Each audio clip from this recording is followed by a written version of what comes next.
So thank you everyone for joining us for the We're All in This Together, Cultivating Community of Success for Asian American Students here at UC Merced webinar. Um, we understand the importance of diversity in our community, and we understand also as well that every community is unique and acknowledge the importance of diversity within our community. We also understand too that currently, there are a lot of, things happening in our society with the Asian American community, and we want to take this time as well to really, affirm that here at UC Merced, there is a community for students. We also know that many of you may also be, taking this time to think about the campuses that you might be applying to, and you might be worrying about, what support and what resources are there for me. And, just given all the recent events that have happened, you might also be wondering too, do I have a community? Is it safe? What can I expect as an Asian American student attending this university? So we do recognize that, every community is unique, and we do acknowledge the diversity within the Asian American community. So with that, this presentation is to really highlight, the initiatives that, are happening on campus at UC Merced, as well as, highlighting our staff and our faculty and our students to help you learn a little bit more about the resources that are available here at UC Merced to support our Asian American students. So with that, we're going to go ahead and get started. And just a little bit about myself. So I am one of the webinar moderators for tonight. My name is Sheila Zhang, and I am the Senior Admissions Transfer Advisor for the Office of Admissions here at UC Merced. I am also a UC Merced alumni. So class of 2015, I graduated with my Bachelor's of Psychology here. Just a fun fact about myself, I am a local Mercedian. So I was born and raised here in Merced, California. And I've been in Merced for almost all my life, actually. So I graduated from Merced High School. So if we do have any students or, any community members who graduated from Merced High, go Bears. And I actually attended UC Merced right after high school. So as an alum, during my time here at UC Merced, I was involved in various clubs and organizations, such as the Energy Service Corps, American Medical Student Association, and the Hmong Student Association. I found that during my time here at UC Merced, there was a community of support. There were students who I could lean on, there were staff and faculty as well who supported me in my academic and my career journey here at UC Merced. After graduating with my Bachelor's of Arts here at UC Merced in psychology, I started working right away with the Office of Admissions. And I've had the opportunity to work throughout, different regions in California. And I've been with the Office of Admissions for about 5 years now, currently completing my master's in public administration at CSU Dominguez Hills. So that's a little bit about me. I'm going to hand over the mic now to my colleague, Brian. But before that, really quickly, tonight's session is going to be more interactive. You're going to have opportunities to engage with our guest speakers. So if you do have any questions, there is the Q&A button that can be found below at the screen. If you have your questions, please submit your questions in the Q&A button and we'll be sure to answer them. So with that, I'm going to go ahead and hand it over to my colleague, Brian. Thank you so much, Sheila. Hi, everyone. Thank you for joining in tonight's UC Merced Asian Student Success webinar. As Sheila mentioned, my name is Brian Chongtua, and I will be co-moderating tonight's event. I am the admissions public advisor here at UC Merced, where I serve as the primary respondent to any incoming admissions questions from the public and community. Like Sheila said, I am an alumnus of UC Merced, and I graduated in the spring of 2017, where I received my bachelor's degree in management, business, and economics. I am from the Fresno Clovis area, so just about an hour away and down the street, and attended Clovis East High School. And when deciding about which college to attend, to be quite honest, I actually didn't know about UC Merced as much, but let me tell you, it was the best decision of my life. Attending UC Merced really allowed me to become part of the Shaven campus as it continues to grow and develop, as you can see. And after only my first semester, I soon found out that UC Merced provides you endless amounts of opportunities to grow in all aspects of your life, such as your academics, professionally, and personally. In addition to that, during my time here at UC Merced, I was also part of the first men's soccer team program. I had the opportunity to try out and was able to continue being a student athlete during my 4 years here. And also, as well as being the first Hmong student athlete at UC Merced. So in addition to that, I held various job positions on campus, as well as being involved in clubs and organizations. I was the highest level position a student can achieve as a sport club coordinator. I also served as a peer instructor for first year students, served 2 full academic terms as vice president for the Student Athlete Advisory Committee, and also a member of a professional Greek organization called Alpha Kappa Psi, and they are one of the largest co-ed business fraternities in the nation. And last but not least, I was also part of the Hmong Student Association. So after graduating and going through all of that, I went on to pursue my master's at Fresno State. And now I have come full circle back to where all the opportunities really began, which is right here at UC Merced. And in my current role, I really enjoy what I do as I can share my personal experience with families, the community, and students such as yourself. We know how challenging and new this next step process can really be when you're attending higher education. And that's why we're really here to help support and guide you. I hope that you'll get a lot out of this webinar from the many different members of the Asian American community here, including faculty, staff, and current UC Merced students, as well as alumni. But before we get started, I would like to provide an overview of tonight's event. We will be joined by our first speaker with a welcome to our Asian American community and diversity here at UC Merced. We will then move into a faculty panel with Q&As regarding classroom, academics, and research experience. And then next, we will have the opportunity to hear from current and alumni students in a panel as they answer questions about their student experience. And then last but not least, we will hear some closing remark about tonight's event. At this time, I would like to hand it over to our first speaker, who serves as the Executive Director of Equity and Justice with the Office of Equity, Diversity, and Inclusion. He has been working for over 20 years in the field of higher education and doing work related to advocacy, social justice, and equity. He's committed to creating an inclusive campus for an enriched, transformative, equitable, and thriving student experience. Please join me in welcoming Onar Primitivo. Good evening, everyone. And again, thank you, Sheila. Thank you, Brian, and the panelists, and all of you all that have joined us today. I think the last one I saw was 145 here with us tonight. And so we are starting off with this seminar with that we are all in this together, cultivating a community of success for Asian American students at UC Merced. But again, what we're sharing with you are highlighting API, Asian Pacific Islander stories, but also applicable in terms of how you navigate and use resources at UC Merced. As Brian mentioned, my name is Onar Primitivo. My pronouns are he, him, his. I currently serve as the Executive Director of Equity and Justice in the Office of OEDI is the acronym.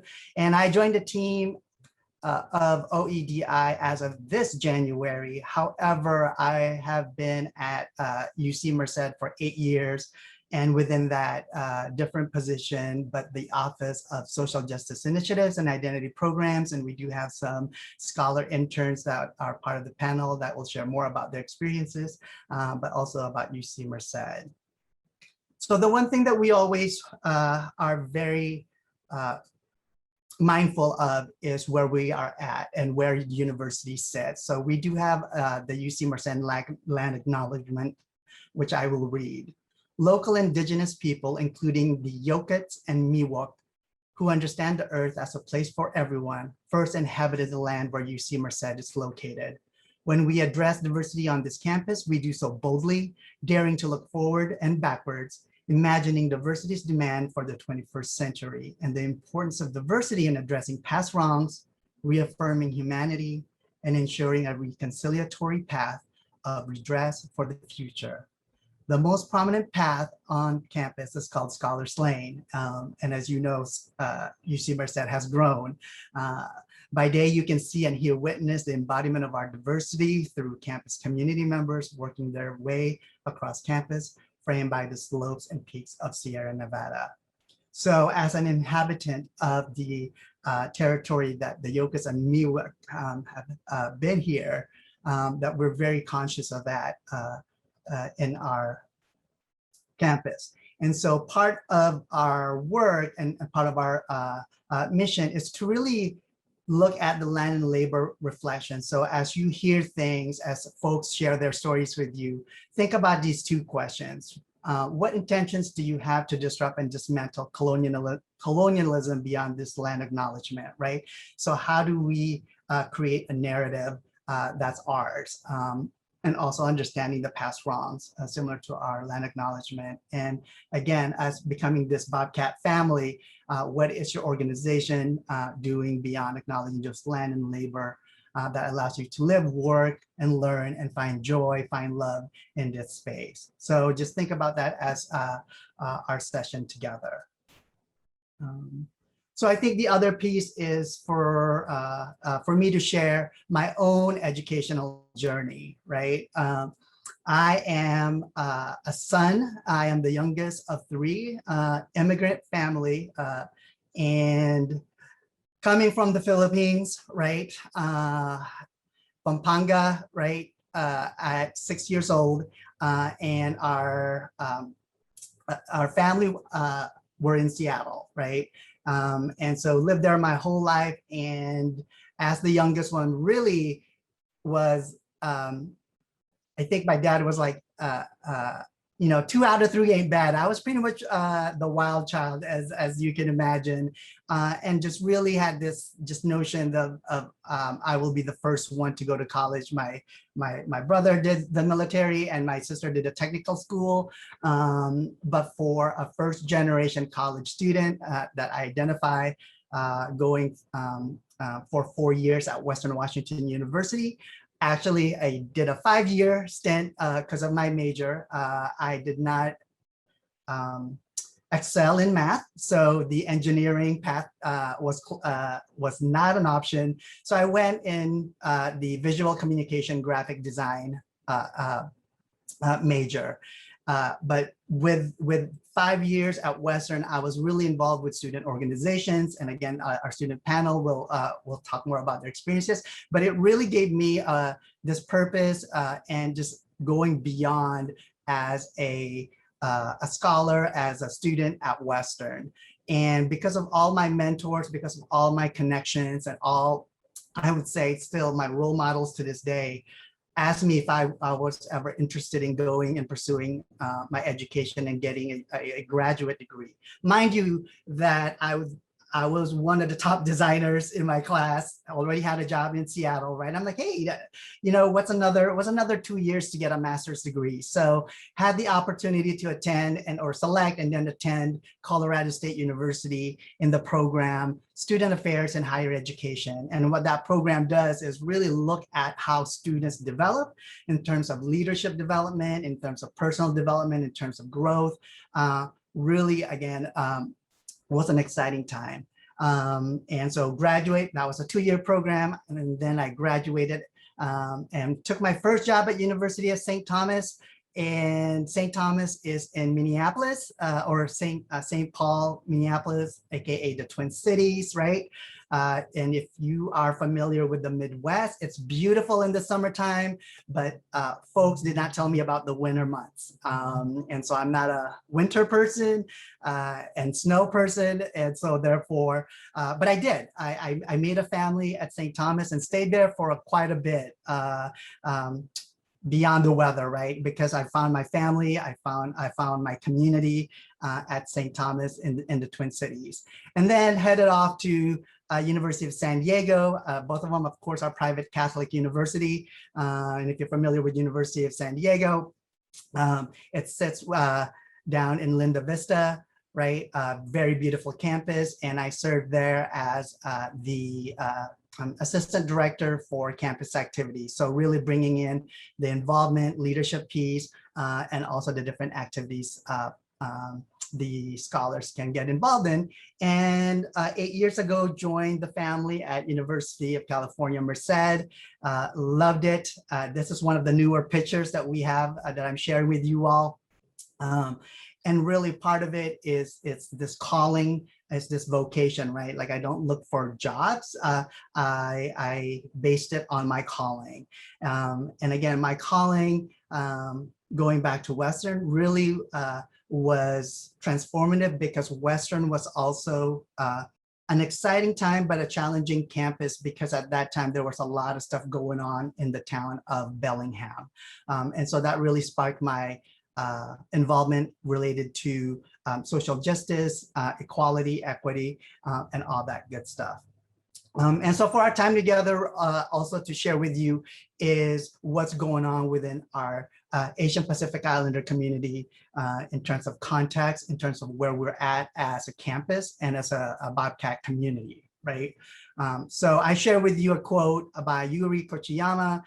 Yuri Kochiyama was an American civil rights activist influenced by her Japanese American family internment, and is associated with Malcolm X around civil rights, right? And advocated for many causes, anti-war movements, reparation for Japanese Americans, and internees. So Yuri says, people in the movement sustain each other is because their spirit is so contagious, right? And I think that speaks volumes when it comes to Bobcats, because we come together as a community, we come together as a family, and that is something different that I have not seen in the different campuses that I've been in.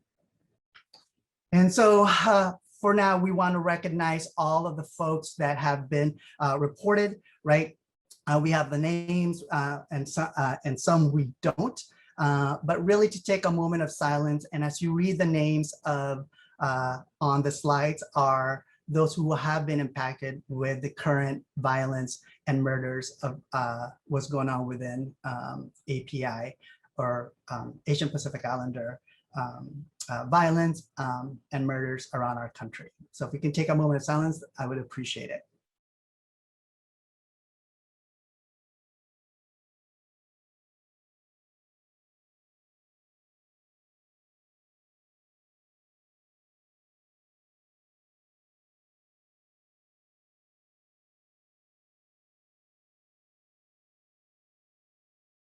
Thank you for that. So again, part of it also is really giving you some context, right? We know a great resource is Stop AAPI Hate, and I can share this with the panelists and Brian and Sheila, so you have it to share. But if you look at just the information that we have within the increased crimes against Asian and Pacific Islander, right? Anti-Asian hate crimes from 2019 to 2020, if you can see that. It also, that it has risen, right? I think it's higher now from this last data from March 19th, 2020 to February 28th, right? 375 have been reported. And what's being reported, if you can see, are within the big cities, right? And with stopaapihate.org, this is where the site of the discriminations. And so it's really business, work, public street, online, public park, right? So it's happening, right? And then also the action in terms of how this incident or this how hate has occurred, right? It's verbal harassment. People are being avoided or people are being shunned. Of course, we have seen, right, physical assault, coughed at, spat at, online, workplace discrimination, right? So again, it is this hate that's fueling. And again, in terms of context, we can look at different things in terms of that's exacerbating the situation. And so part of it too is really sharing with you all as, you know, we do our research and we do our due diligence in finding these stories, right? So one of them is, I was out shopping when a man started making faces at me. And when I asked him what was wrong, he said, we delisted your companies, we ship back to your international students. When do we ship you out? So that's in California, Milpitas, right? Another one, my boyfriend and I are riding in a metro into Washington, D.C. On the escalator inside the transfer station. A man reportedly punched my back and pushed past us. At the top, he circled back towards us and shouted Chinese B word at me. He then pretended to cough and physically threatened us. Annandale, Virginia. And then what you think would be somewhat of a safe thing. And I think it's, overall safe, right? But again, it just comes out in many different forms, in many different spaces, right? One of my professors was talking about the public health response to COVID-19 during a virtual lecture, and explicitly called that the China virus. We've got to be very careful about the country and what they do to us, he said to the class, right? So if you're familiar with College Park, Maryland College Park, that happened. So we share this not to is to give you context, right? But also for us to really come together. All of these numbers, all of these incidences, all of these reports, right, really are troubling. Absolutely. But again, as a community, we know there has been responses, there has been action, right? And that we don't ascribe to this model minority, or we're not quiet, we're not politically active, right? So we were there when it was, if you remember the Rodney King beating, that within the Black African-American community, the Asian community came together in solidarity, right? And this is what we're doing. We're showing the world that we are not silent, we are very politically active, right? And so this is still ongoing. I also want to give some props and shout outs to our API orgs who have done something similar, right, in bringing people together around the campus. And it's really about the solidarity and ways that we can support each other. So if you hear throughout this time together, you can tell that when we say a Bobcat family, it is a family. It is a family of connection, and it's a family of empathy, and that we are here to help you beyond survival, right, to thrive, right? So just another one, together we can stop AAPI hate, right? Especially, of course, with what happened in Atlanta. And so the other piece is also to provide you, again, just a little snapshot, right, of what we do at UC Merced. And what we do is we really take care of our community, and that goes for everyone, those who are current students, incoming students, faculty, staff, right, and even our outlying within the community of Merced. So just a snapshot of what we have in our Office of Equity, Diversity, and Inclusion, right? So we do,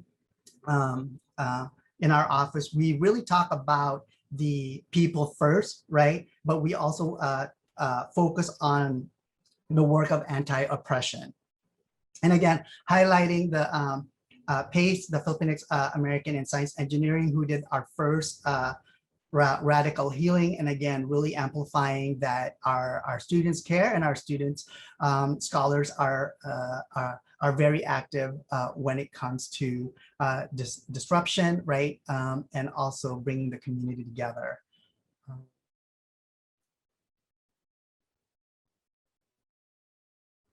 So as I stated earlier, this is just, again, a snapshot of our office that is about people first. It's about anti-oppression and liberation for all, right? And we do this in a larger level in our office. There is another office that I also want to highlight. Is my previous office of social justice initiatives and identity programs. And so while our office looks at larger structure, the social justice initiatives and identity programs really is on the ground, addressing the needs of current scholars, current community, right? And there is a strong collaboration between our office and social justice initiatives and identity programs. So we really take care of each other, and our focus is that it's about community, right? It's about access, transparency, inclusion, and diversity, equity, and accountability, right? This is what brings our brilliance together as Bobcats, is because of our community. And again, you will see this, right? And you'll probably get this in other forms, but there are many resources for you, for our community to use. These are just what I listed, and also in terms of one of the things that was asked is that, how else can I get involved beyond my community of Merced, right? So the resources on campus is counseling and psychological services, the Office of Equity, Diversity, and Inclusion, right? And I'll tell you more about our virtual dialogues and dialogues that matter. These are workshops and sessions that deals with, current situations, current incidences, but also using the campus as a laboratory for scholars like yourselves and our staff and faculty, and of course our scholars, that they have these gifts that they bring to the table, right? I mentioned social justice initiatives and identity programs, the Dean of Students Office, and for faculty staff, the Employee Assistance Program, the Ombuds, right? That's a private resource. But then I also added different ways to get involved. Again, the StopAAPIHate.org website. It's a great resource. They do provide the numbers and updated statistics, and also currently have partnered with the Chinese for Affirmative Action organization to amplify what's going on within the communities. Right, folks who have been impacted within the San Francisco Bay, Oakland, and then the third one is, I believe it was about maybe 2 weeks ago, somebody started a GoFundMe account for those who were impacted in the Atlanta incident. So part of it is, right, we address what's going on. We are in touch with the community. We come together as a community, and really there is this great network at UC Merced, right? As Brian said, I have been in the higher ed realm for quite some time. And for me, beyond the committed staff, faculty, right? For me, it's all about the scholars. It's all about the students in our community. And so I close, right, with another quote that when I use my strength in terms of my fears, that I will not be afraid in times of inaction. So I just want to share that with you all, that there are resources for you, and I will stay for the rest of the panel, right? So if you have questions about our other resources or for myself in our office and in our different initiatives throughout campus, be happy to do that. So thank you so much, Onar, for sharing more about the recent events and just really affirming the community that we have here at UC Merced, and also outside of UC Merced, what you can do within your own communities as well. We're going to move to the next section of our webinar tonight, which is going to focus on our faculty here at UC Merced. So for the faculty highlight and panel, we do have 2 faculty that we're going to highlight. But really quickly, here at UC Merced, we do have over 400 faculty within our 3 different schools: the School of Engineering, the School of Natural Sciences, and the School of Social Sciences, Humanities, and Arts. Our Asian American, faculty make up about 14% of the faculty population, and you can find an Asian American faculty in almost every discipline, or every school here at UC Merced. So it's really cool, just what the faculty is doing. And while there are, a lot of faculty, and every single faculty is great and has their own research and, different areas that they're studying, we did have 2 specific faculty that we're going to highlight for tonight, Dr. Milan Hong and Dr. Yang Kwan Chen. So I'm going to hand over the mic and to let our faculty introduce themselves. So we're going to go ahead and start off with Dr. Milan Hong to introduce herself.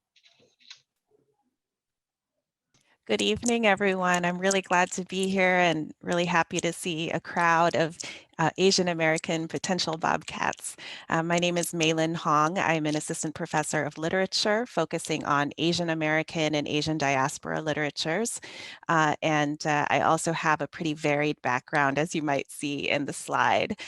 So my research is interdisciplinary. I work on refugee storytelling in the context of refugee law and the social and political cultures in which refugees move. I teach on literature, law, history, etc., many different disciplinary perspectives on Asian American experience in the United States. So I'm mostly from a humanities perspective, but I really enjoy bringing in work from a lot of different disciplines, and that can be really fun in the classroom. Hello, good evening, everyone. This is a really great event. Thank you for doing this to help this community. So my name is Yanquan Chen. I'm a full professor for mechanical engineering. I was hired in 2012. I've been with the school about 9 years. Right now, I'm serving on the graduate program of mechanical engineering chair. So if you want to go to graduate school later, you can ask me now about graduate program questions as well. I have another hat, actually. It's hidden. A lot of people didn't know. I serve as our campus faculty director for study abroad program. So I encourage everybody to consider seriously about study abroad program to earn credits in another setting in other countries. So consider that option, okay? So, okay, so my background is actually very interesting. I don't have a PhD degree from US. I got my PhD from NTU, Nanyang Technological University of Singapore. And then, as you can see, I got my master in the BIT and bachelor in the USTB. So I'm running a lab. It's called Mechatronics, Embedded Systems, and Automation. Actually, there's another name of my lab is called a drone lab. Drone is unmanned aircraft systems. So drone is the reason I moved to UC Merced, because previously I worked in Utah State University for 12 years. They have half of the time covered by snow, and flying drones over snow, you don't see a lot of things. So here is the perfect place in the world to do the drone-based remote sensing to help the precision agriculture using the right amount of resources at the right time, at the right place. For example, water, pesticides, and fertilizers. So drones can help. Unmanned aircraft systems, mechatronics, renewable energy systems, cyber physics systems, all these things, feel free to ask me if you want to know more. The question is, you don't want to get a professor start to introduce their research excellence. You don't have enough time, right? So only when you are interested, you send me an email or visit my website, mechatronics.ucmerced.edu. So I'll stop here to see if we have any questions. So. All right, thank you, Dr. Hong and Dr. Chen. So we're now going to open up the Q&A. So please feel free to ask your questions. You can send these questions through the Q&A. So at the bottom of your screen, you should see the Q&A button. So please feel free to ask Dr. Chen and Dr. Hong any questions you might have regarding the classroom experience, academics, research, what is research? But we're gonna go ahead and get started. So Dr. Chen and Dr. Hong, can you both elaborate a little bit more about your own academic and career journey as, an Asian student, and also as a professional? How did that look like? What were some of the challenges or some of the obstacles that you faced throughout, your academic and career journey? Happy to start. So my journey was a winding one. I am a first-generation college student. My family and I came as refugees to the United States when I was a very young child. And so I grew up in the Washington, D.C. area. And when I went to college, my parents were working multiple jobs. Nobody in my family had been to college before. And so I really didn't have the kind of guidance that some of my classmates classmates did who had parents who maybe had college degrees or had different kinds of jobs. And so for me, my academic journey has really been one of exploring and finding different things that I've been interested in. And ultimately, I found my calling in research and teaching. But before that, I actually went to law school and I was an attorney for a number of years. And so now the law is part of my research, certainly, but I'm no longer a practicing attorney. You know, at other times in my life, I've also been a management consultant. I've worked at an immigration law firm as a legal assistant. I've done other work. I worked for a government contractor doing intelligence research. So I've done a lot of different things. And I think that this is actually a very common story for a lot of folks who are first-gen college students, because oftentimes we do need the time and the space to do that exploring before we find ultimately what we're meant to do or what we really love to do. And so I encourage all of you to view your college experience as an exploratory journey, to take classes that you might not have anticipated taking, to just take a chance. Sometimes you find a subject that you really love that you didn't even know existed. I'm not sure that I knew very much about Asian American studies before I went to college, and I certainly didn't know the history of Asians in America the way that I do now. You know, as my colleagues talked about earlier, the sorts of pressures that Asian Americans are under these days with the rise in anti-Asian hate crimes, these are not new phenomena. And it's important to be able to understand them in historical context and in social and political context. And so college is a space where you can start to develop that knowledge and that framework and vocabulary for talking about anti-Asian racism and so many other issues that affect us. So it's my whole academic and professional journey has been sort of a winding one, but these days it all comes together because I love working with students and especially undergraduates who are in that space in their lives where they're becoming independent adults. And I really look forward to meeting and working with some of you. So I understand that many of this audience, new incoming students or transferring students, and there are maybe perhaps parents. Is that right, Shanna? Okay. This webinar really focuses on just, you know, the resources, you know, support community that we have here to, you know, help, you know, our Asian American students be successful when they get here to UC Merced. So, you know, sharing anything about your academic and career journey. I know students are always wanting to know, like, how did you do it? Like, what did you do? What classes did you take? Where did you go? I want to do exactly what you did.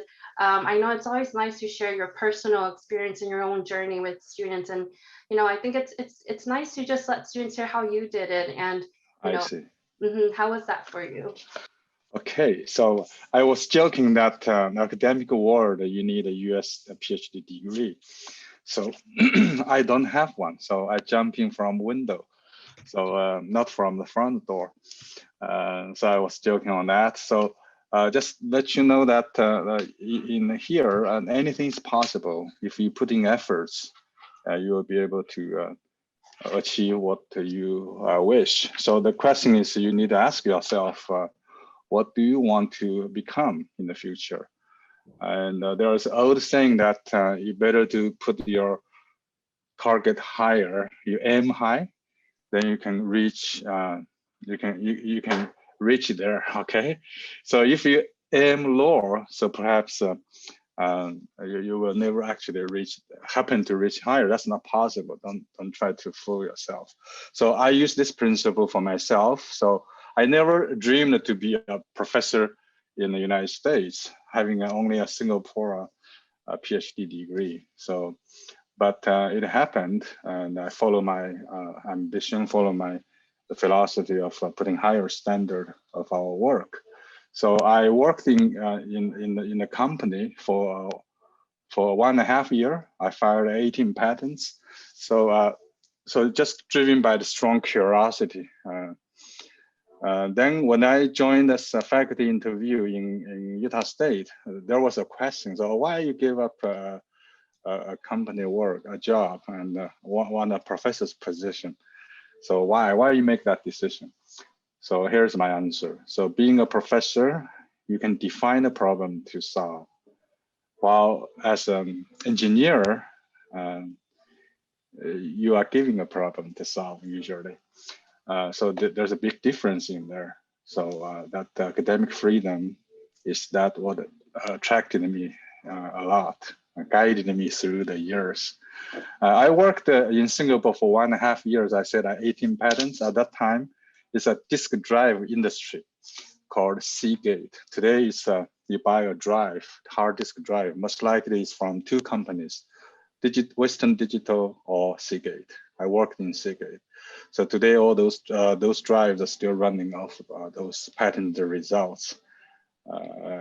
So by training, I'm a control person. Basically, I control the read-write heads positioning in the disk drive at the nanometer level. So it's amazing technology. But I feel like it's not challenging enough. So I feel like the journey, if I look back, what is the driving force behind? It's my curiosity and the pursuit of excellence. Okay, so I prove that you can be there. Okay. So I think this is enough for this question. No, thank you. Thank you so much for sharing. So we do have a few questions through a Q&A.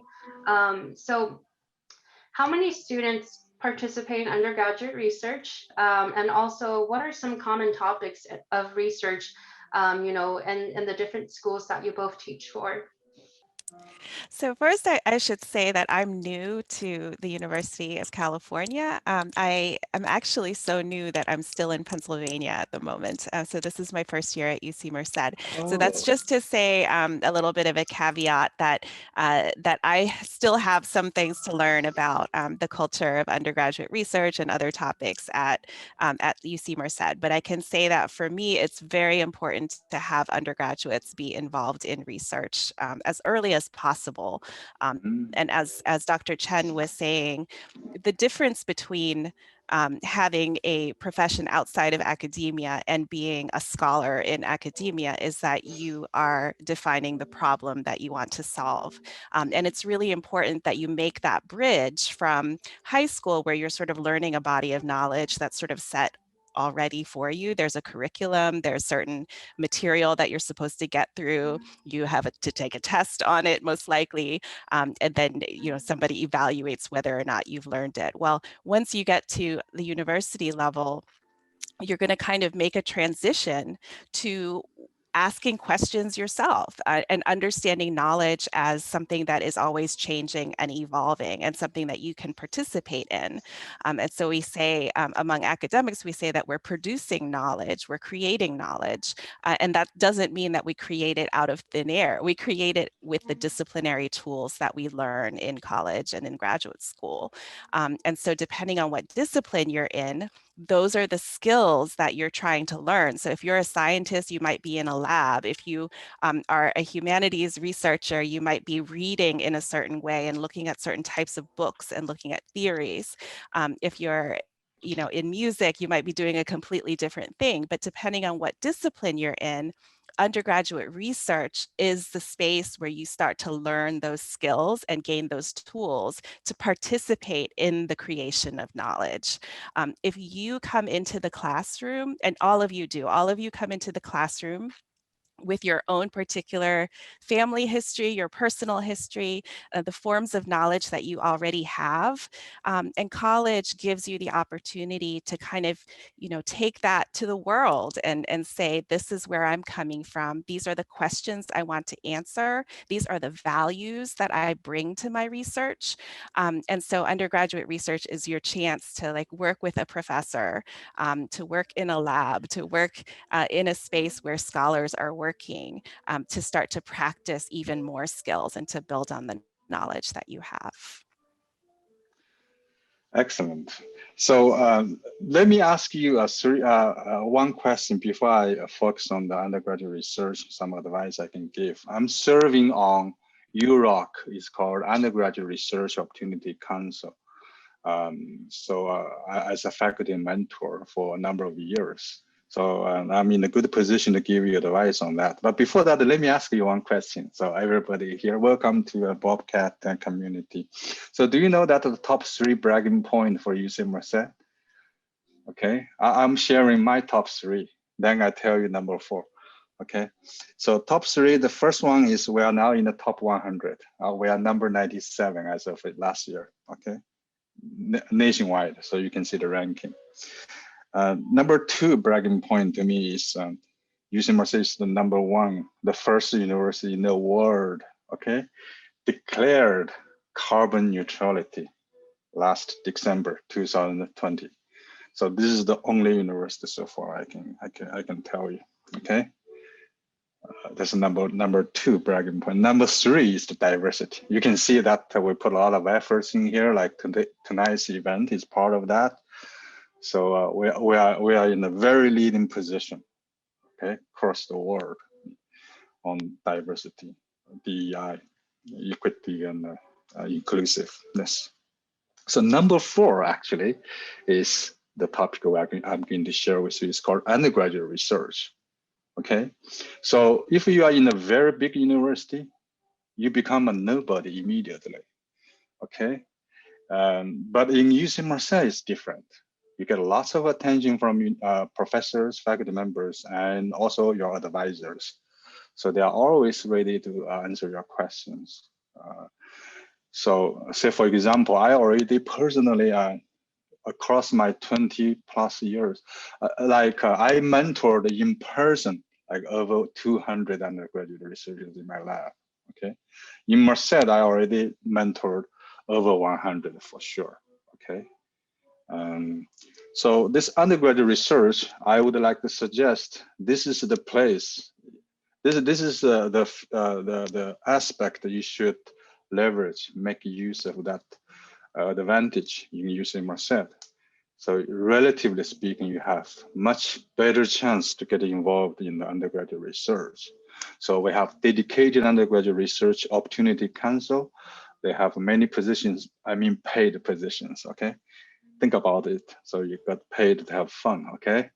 And also professors lab positions, you can talk to them, they'll create a position for you. And we have a mechanism to do 195 courses across the campus. Is called independent research, independent study course. And another one is called engineering, service learning. If you go to the School of Engineering, that's called service learning. So having a team, learn how to learn in a team setting, play a role. Even you are freshman, you can join that. So because it's a mixture of students from different grade, different years. So it's fun. I created a drone UAV engineering service learning course in the spring semester of 2014. So every year we entertain about 30 students, okay? Get through that. Very interesting experience for them. Many of the students later becomes my lab member. And I have a PhD student who is from that cohort. So getting involved in undergraduate earlier. If you are freshman, it's actually beneficial for you to approach to a professor to talk, oh, I want to do research with your lab. I'm interested in the topic. Why the professor is willing to talk to you? Do you know why? Because they believe that if you're a freshman, they're investing in you, train you, so you still have a number of years left with them. So they usually prefer to take you. So in fact, now there are students talking to me, they are having a 1 semester left. Oh, I want to do research with you. Yeah, I will not say no immediately, but I feel like if I teach you, then you need to do something useful, it's too late. So don't feel shy. So, oh, I'm a freshman, I know nothing, and I don't want to talk to the professor to research. Oh, it's the opposite, actually. From professor's point of view, they prefer freshmen to talk to them, get involved in a lab, okay? All right, so that's for undergraduate research opportunities in our lab. And we have another very important on-campus program is called SSI, called Student Success Internship. every year they create like 40, 50 such kind of positions in summer for our students who cannot find a summer job without pay. So they get a payment for that student success internship. So as a professor, is like myself, I'm now mentoring 2 SSI students, okay? Also, I'm mentoring some summer research interns, all paid by the called UROC, UROC. .ucmerced.edu. You can find out more. UROC. So my advice is get involved in the research as early as you could. So remember, you need to have that bandwidth. Okay, don't because of that you damage your GPA, becomes like too low. Maintain the GPA at 3.0 probably is very important for your academic career, because otherwise, if you below 3.0, you get into the graduate school, there's a bar of 3.0, okay? So I stop here, see any other questions, maybe we'll change another topic. But undergraduate research, it is a very important aspect of your campus experience. And if somehow your name can be put on the paper as a co-author, that's a hard proof of your specific skill sets that people immediately understand how you are capable. So, but in general, anything can add a line into your resume, then you should do it, including undergraduate research, including community service, including join a club or start a new club.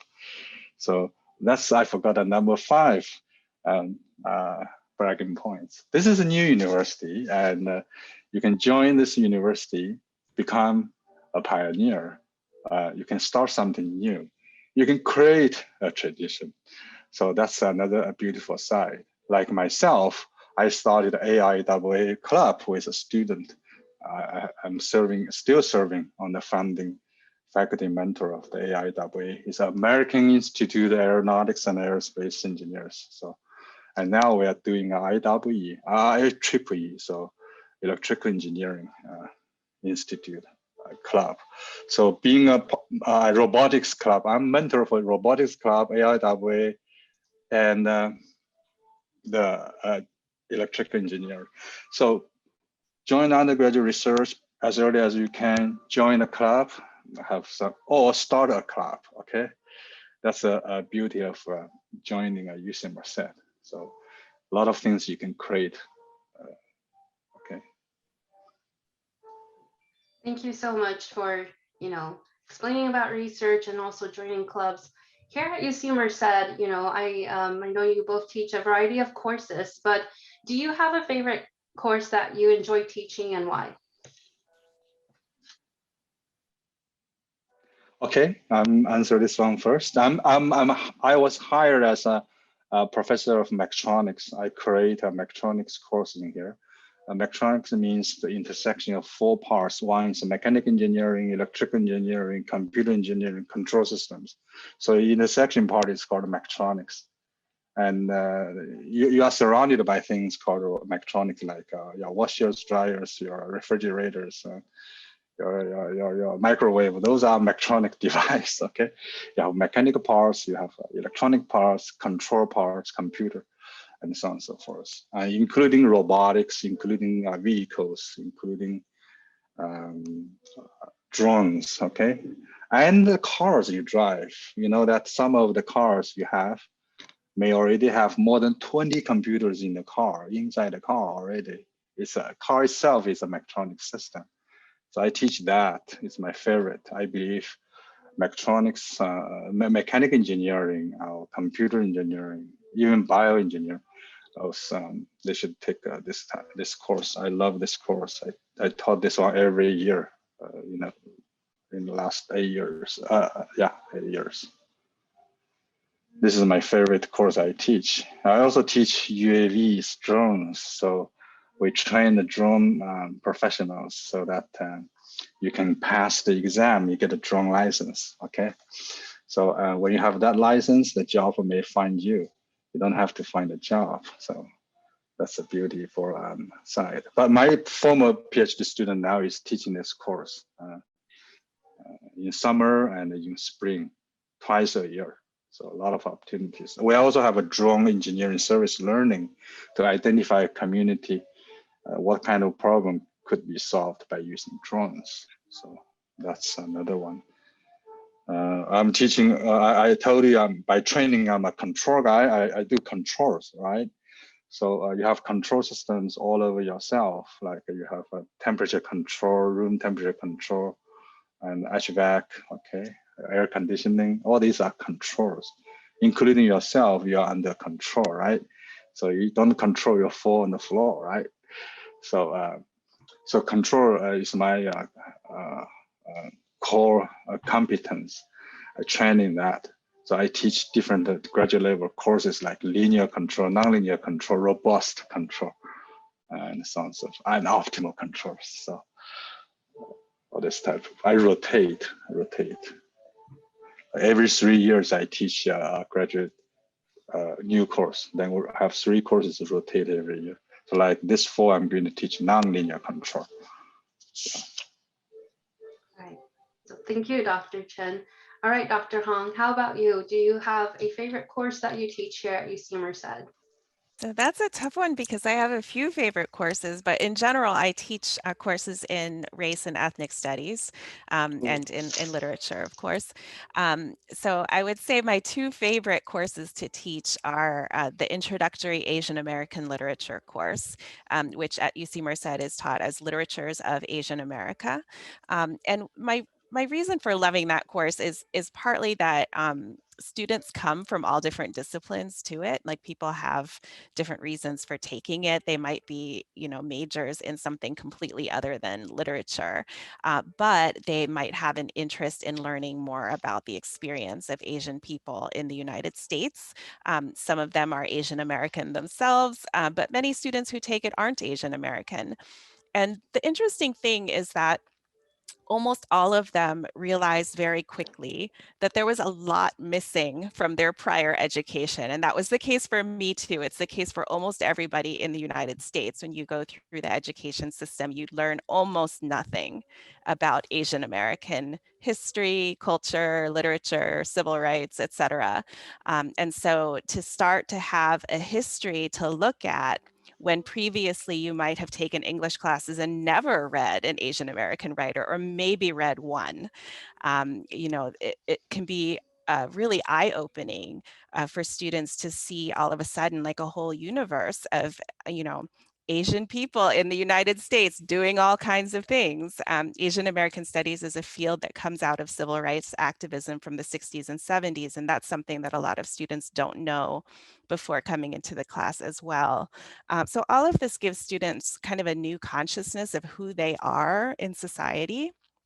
And a new vocabulary for thinking about race, and a new way of valuing cross-racial solidarity, because they see the interconnections between Asian Americans, African Americans, Native Americans, all of the groups that make up the United States, and they see how much Asian America is indebted to some of these other groups, like African American liberation movements really inspired a lot of the early work in Asian American studies.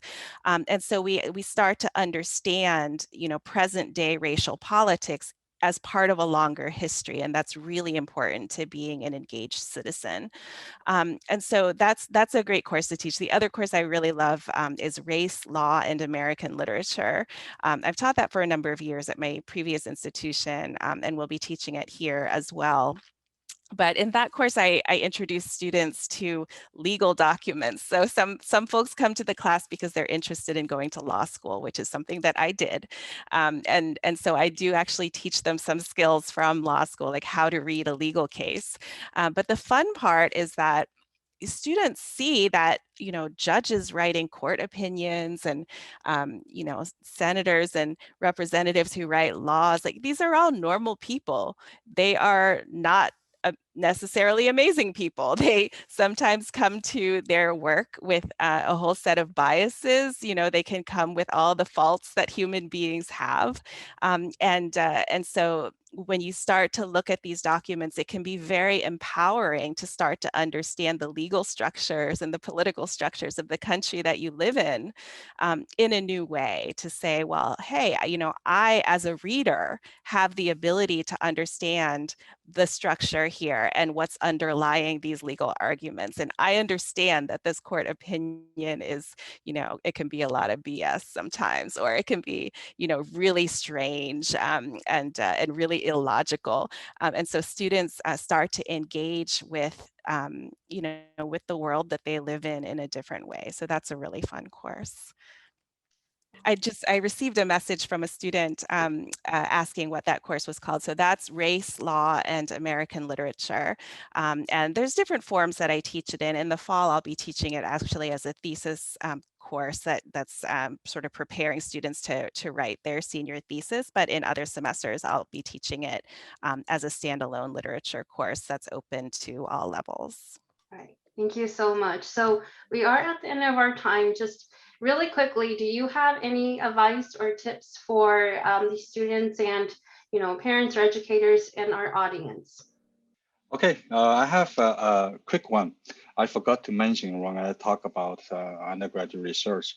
At a national level, I think everyone should go to a website and search the following. It's called NSF REU. REU stands for Research Experience for Undergraduate Students. So there are like hundreds of REU sites across America. And so for you from UC Merced, it's relatively easy to get because we are assigned as HSI and MSI university. So relatively easy to get into those REU programs across the nation. NSF, National Science Foundation, REU, Research Experience for Undergraduate Students. I was director for an REU site I created in Utah for 6 years. So I'm very well informed. So I forgot to tell you, you should explore that pathway as well, even for the first summer. Okay. So my advice is to explore a bit, and specifically, I want to talk to the students who are first gen, who are about to be first gen college students, and their families. Your family loves you and wants you to have a secure life. And sometimes that translates into putting pressure on you to study a certain set of topics. It could be that they have, you know, they believe that going into the sciences will lead to, you know, getting a job more easily and that sort of thing. But I really want to encourage you to take advantage of the very broad array of options that you have to explore all of these different topics. In the long run, you going to college and getting that degree is a huge step that you're taking. And that is going to set you up well, no matter what you decide to major in. It's going to give you the skills and it's going to give you a kind of passport. A lot of doors will open for you. So don't be afraid to explore. If there are questions you have about the world, there are people in college, there are faculty members, there are staff members, and there are classmates who will help you answer those questions. And so I really want you to take advantage of that and not go in with too set of a path. You know, it can be easy to go in and say, you know, at 18 years old, like, I'm going to major in this, I'm going to go out and do, you know, this kind of job, and then I'm going to get married at 28 and have a house, right? But, you know, don't be too stuck on that path, because you can really find, you know, amazing new interests and passions. You'll meet wonderful people who will be lifelong friends. You'll meet mentors who will show you all kinds of things. So that's a really exciting thing about college, and take advantage of it. Thank you so much, Dr. Hong and Dr. Chen, for joining us tonight for the Asian American Student Success webinar. And, you know, for any of you who want to reach out to Dr. Chen and Dr. Hong, you're more than welcome to Google them and find the information. So thank you again, everyone, for joining us tonight. We're actually now going to transition into our current students and alumni highlight and panel. And I'm going to hand over the mic to my colleague, Brian, and our students to take on this session. Thank you so much, Sheila. And also another round of applause. Thank you to our amazing faculty, Dr. Hong and Dr. Chen, for your time in answering questions related to the academics, classrooms, as well as research experience here at UC Merced and your journey. We sincerely appreciate all that you do for our students.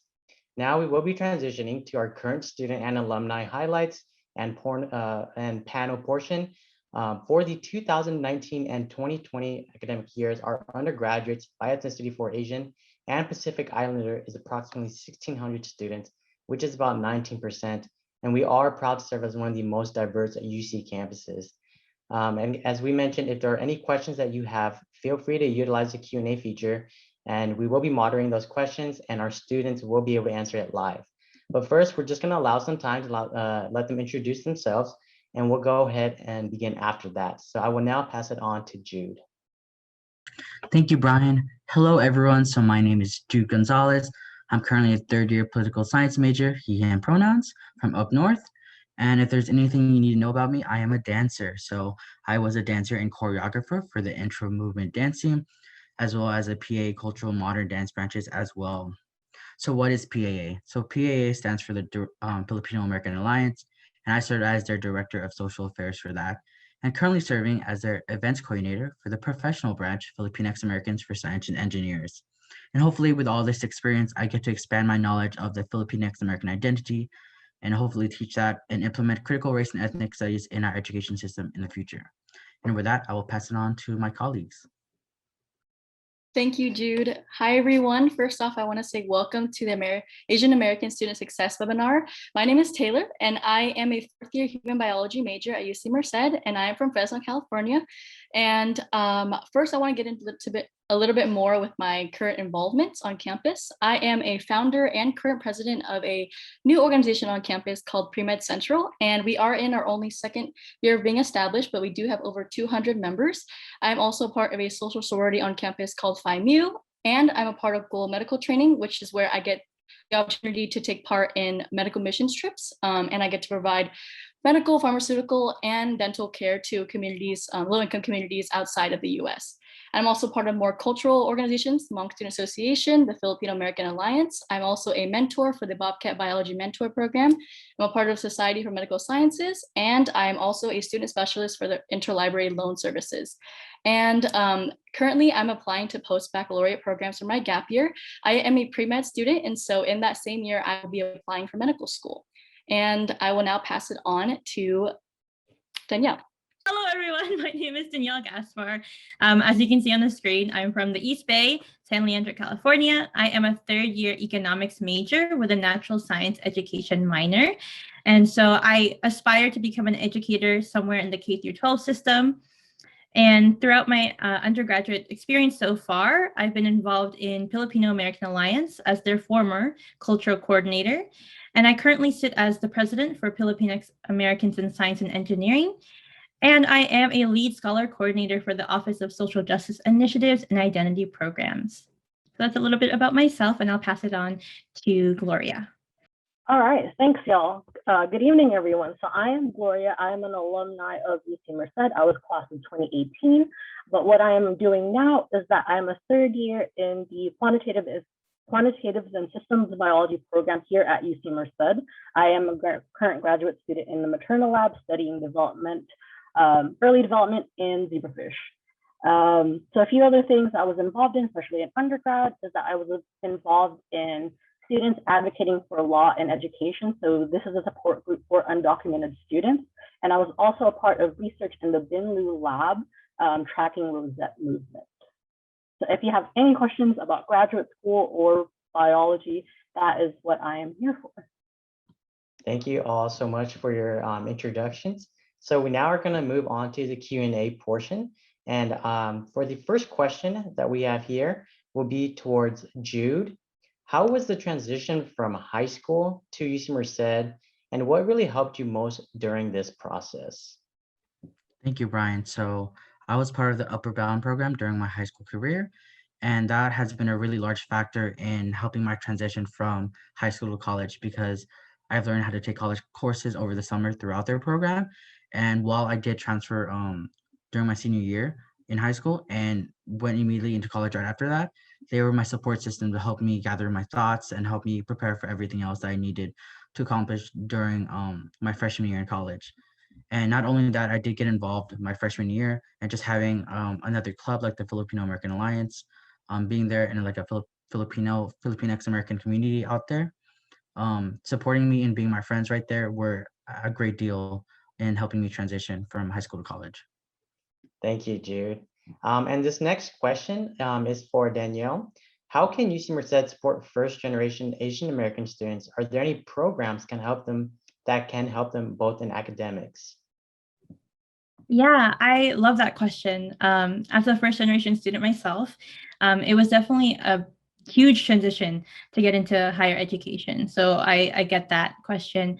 In regards to programs, I'm not 100% sure in regards to programs, but I know a lot of offices and departments that are on our campus that highlight and give support through resources for our first generation students. Last year, Office of Student Involvement hosted events that highlighted the accomplishments and great work that first generation students do on our campus. I unfortunately can't provide any like programs that we offer, but I do know there's a lot of offices that highlight our successes. Thank you, Danielle. And this next question is for Taylor. So how is the Merced city itself? Thank you for your question, Brian. Merced is a small town. However, I believe that's what makes it so great. So it is in the heart of California, which is awesome. So we have access to Yosemite here, which is a beautiful, beautiful spot. And not only that as well, it allows us to leave more room and to focus on our academics. And if we do have, group settings or we do decide to, hang out with friends and get gatherings and stuff, it can be more intimate and definitely more personable as well. So although Merced is a small city, we still have a tight-knit community here, and it provides really that support system that you may need transitioning out of high school into college. Thank you so much. And then this next question here is for Gloria. So are you involved in any research? And if yes, what is the research and what is your role in your research labs? Yeah, that's a great question. So as I mentioned, I was involved in undergrad research when I was at UC Merced under the Vinlu lab. So that lab was more of a biophysics lab. So this is definitely different from what I'm doing now as a graduate student. So let's talk about that first portion. So the biophysics lab that I was a part of, I spent a lot of time looking under the microscope, looking at computers, and tracking bacterial movement. So a lot of it was really in silico on the computer. But now as a PhD student in quantitative systems biology and specifically molecular biology, I spent a lot of time doing a lot more wet lab work. So that involves actually taking care of my fish, raising them, and actually running gels and all that fun stuff. Thank you, Gloria. And just to add on to that really quick, we have a question in here. How was your experience taking bioengineering as a BS major and specifically in applying and gaining experience through internships? Okay, I actually did not apply for internships. I was really more focused on gaining research experience. I do have colleagues that did pursue internships, and I believe they may have done some within certain solar companies around the Bay. But for me personally, it really was more about my research experience. And I thought that bioengineering was really great. You get to learn a lot of things. And I think that bioengineering is a very broad study where you can really branch out, whether you want to learn more about the human physiology, or if you really want to focus more on prosthetics or something like that. Thank you, Gloria. And then we have another question here. What does the community mean to you and where do you find it at UC Merced? And this will be towards Jude. I actually really love this question a lot because during this presentation, we talked about how tight-knit this community in UC Merced is as a whole. So like there's this thing called like Scholars Lane, and we will walk up this hill, right? And I'll like be going to class, and then after class I want to relax, so I'll try to get like a coffee in the Lantern Cafe or the library. And then there's always be there's someone or a group of people that you may know sitting down at a table within the Lantern, and just finding that community, be like, hey, like, can I sit down? Or I would just sit down with them and we'll just study or just do things together and talk. That means a community for me, because a safe spot where I can always talk and be myself around people is what a community means for me. And this is a really good way of just like telling people, be engaged in your community and join clubs and organizations that make you feel at home. We have a lot of diverse clubs that represent a lot of different Asian American ethnicities and diversities. So that is just what is really important. Thank you, Jude. And this question right here is for Taylor. So I know you talked about having officer position roles. What position do you hold, and what are your duties? Thank you for your question, Brian. So currently I serve as the president of a pre-med organization on campus called Pre-Med Central that I actually did help found as well. And as the president, well, as an organization as a whole, what we try to do is provide an inclusive and diverse community for other pre-med students and provide them with resources and opportunities that they typically would find around in the community. So we provide them with shadowing, mentoring, as well as giving them opportunities to travel abroad as well to provide medical care. And so as the president, my job is to help facilitate the organization, to work alongside the other executive board members and ensure that every single event that we host, workshops that we host, is catered toward making our members the most competitive applicants they can be as they transition out of their undergrad into medical school. So that's just a little bit insight about what we do. And some of the more bigger workshops that we host include the Medical Student for a Day, where we get to shadow medical students at UC Davis, which is an event created and planned by our organization. And we also host Pathway to Medicine, which is an all-day conference held by physicians from the Valley Children's Hospital, UCSF Medical School, and they help host workshops such as CPR, intubation, as well as how to become a competitive applicant for medical school. So that's just a little insight about what we do as organization and how we help our members. Thank you, Taylor.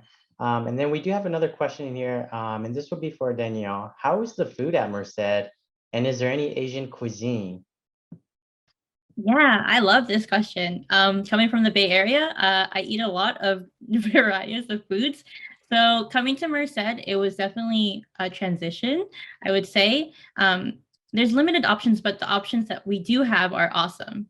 I just transitioned to off-campus living, so I got to try a lot of different foods. There's Thai cuisine, there's Indian food that's really, really bomb. It's really good. Yeah, we have a really great variety of Thai cuisine, Indian cuisine, Chinese food, Japanese food. It's really good.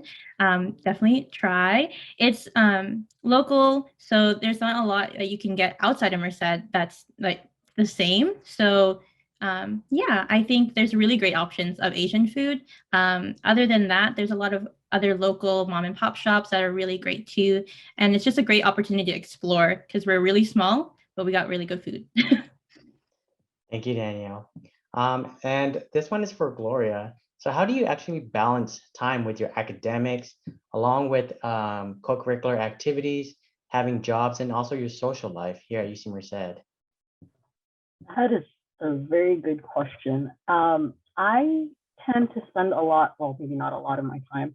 I spend my Sunday nights really planning out my week, right? Not necessarily to the T, but a good outline of what I want to get done within that week and what are current deadlines that are upcoming. So that really helps me a lot personally to just really schedule out when I have to do certain things.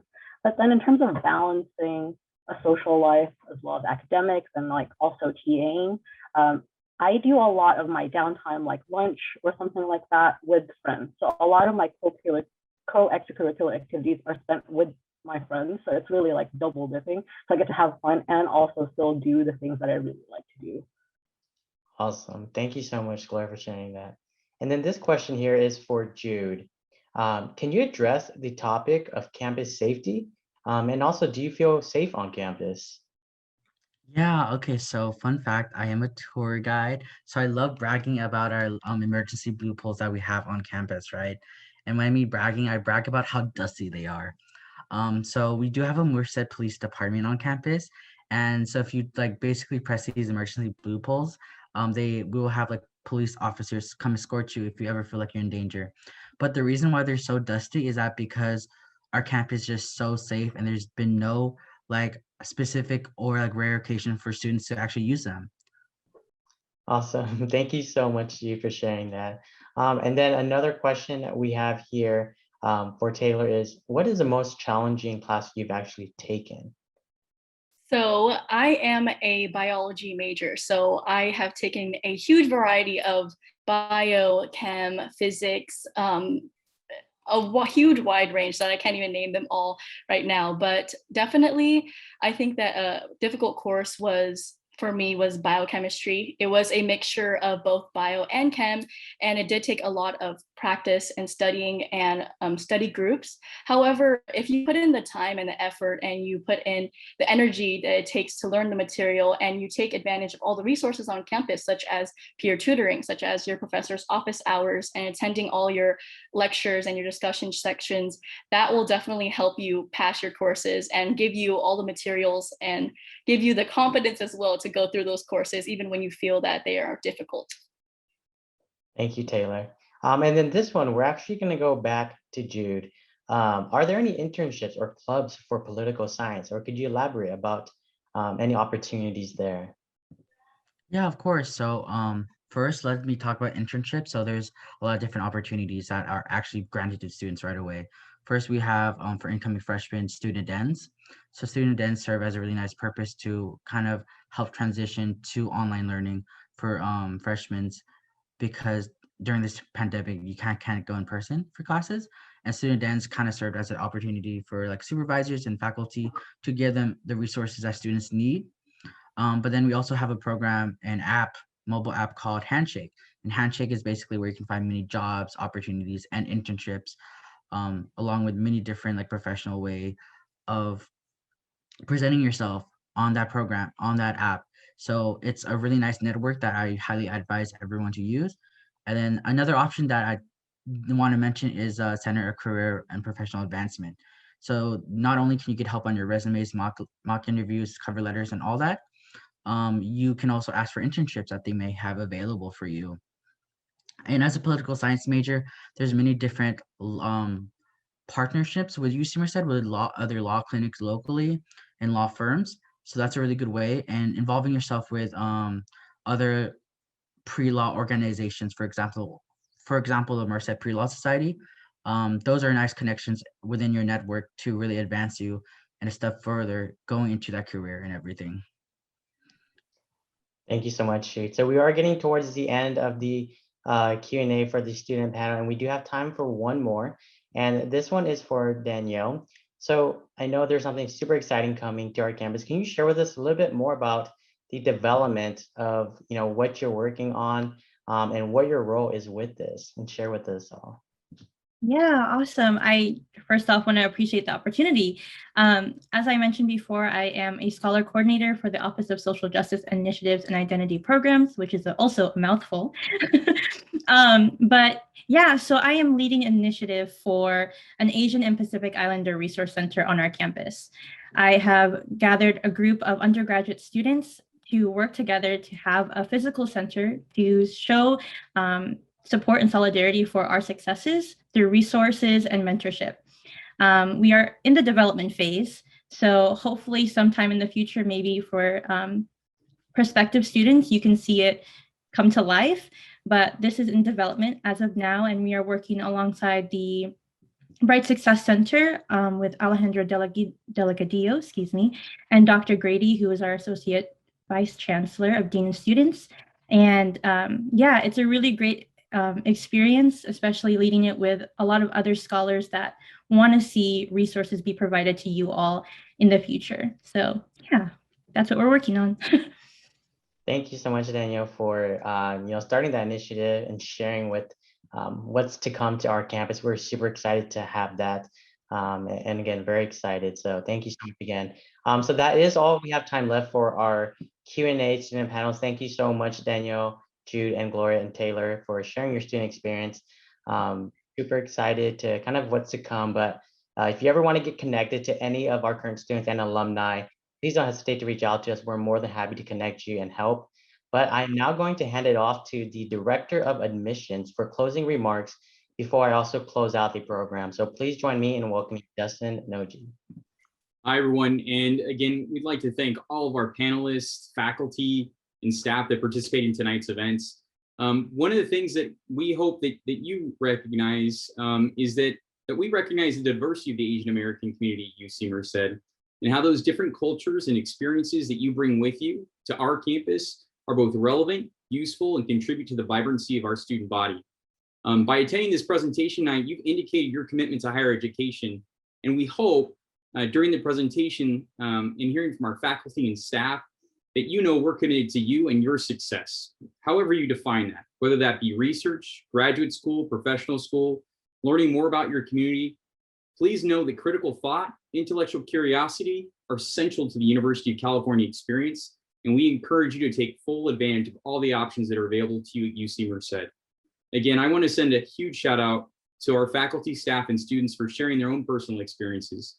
Myself, as a Japanese American and someone who grew up around my grandparents, learning about all the wonderful things there were about my community and culture, the University of California not only brought me the exposure and experience to a professional career, but also the time and ability to hear about the stories of my families and the struggles that they faced coming to the United States. Oftentimes in our family, we talk about camp. And when I talk to folks outside of our community, they ask me camp, and they think it's referring to something else. But in our family, we know that camp is a time that our family went away during World War II because of who they were believed and perceived to be. And so again, I think the university experience is so comprehensive and encompassing that allows you to both further both your professional and graduate options, as well as learn about your history and why those experiences are important to us as we grow and continue to thrive as an Asian American community. So again, I want to thank each and every one of you to attending tonight's presentation. Know that our visibility matters, our community matters, and that you matter at UC Merced. We encourage you to continue staying connected to our UC Merced community.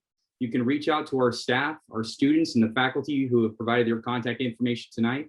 We also hope that you join us for upcoming events that we have on our campus, including some of our Becoming a Bobcat series. It's available on our admissions website. Again, we hope to welcome you on campus in the near future. We hope that you participate in some of our drive-through tours or come and take a stroll around campus.